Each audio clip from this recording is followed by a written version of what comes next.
Okay, those sirens you hear in the background, even though they were not planned, maybe are appropriate because I'm here to discuss this bailout plan, which has now failed. We're going to do a special edition of the Rabbi Shmuley Show on Oprah and Friends, just to discuss this, even though it's the very eve of the Jewish New Year, Rosh Hashanah. We'll do it before Rosh Hashanah actually comes in the evening.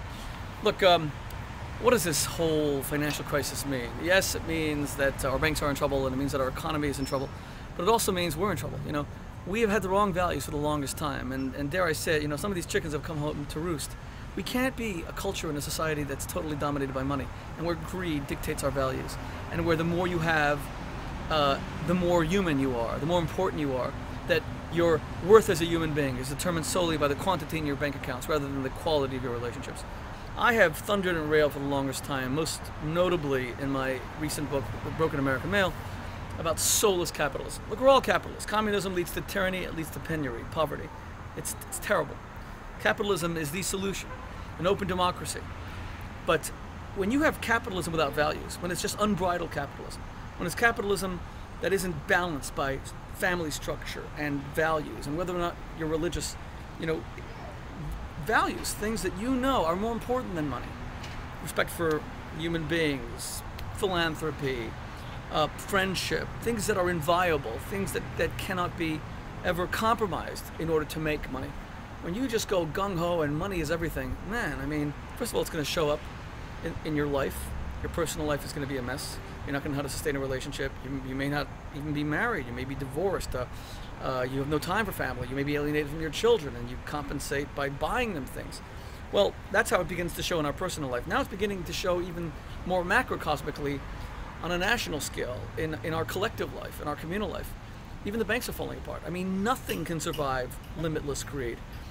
When I was the rabbi at Oxford for 11 years, the great honor of my life, so many of my students went to work in the financial markets, and when Merrill Lynch and Lehman Brothers and so many of these companies that sort of no longer exist, Merrill does, but Lehman's not there, and they used to do recruiting nights at Oxford, and it was packed. You know, the students would all go and they'd wait around the line for these recruiting nights. And it was then that I began to see that the students, the best minds, were no longer going into medicine, law, accounting. They were going into investment banking and Wall Street. And I used to sometimes say to myself, gosh, you know, look at my former students after 3 or 4 years. They were earning $500,000 a year, $1 million a year, some of them tens of millions of dollars a year. And I was on this, you know, salary as a rabbi, supplemented, thank God, by books and things, but I said to myself, I have this large family, how am I going to make it all work? And sometimes I would even be a little bit envious. Wow, you know, I love being a rabbi, but look at all these other careers that are so lucrative. You know, but sometimes it can't sustain itself.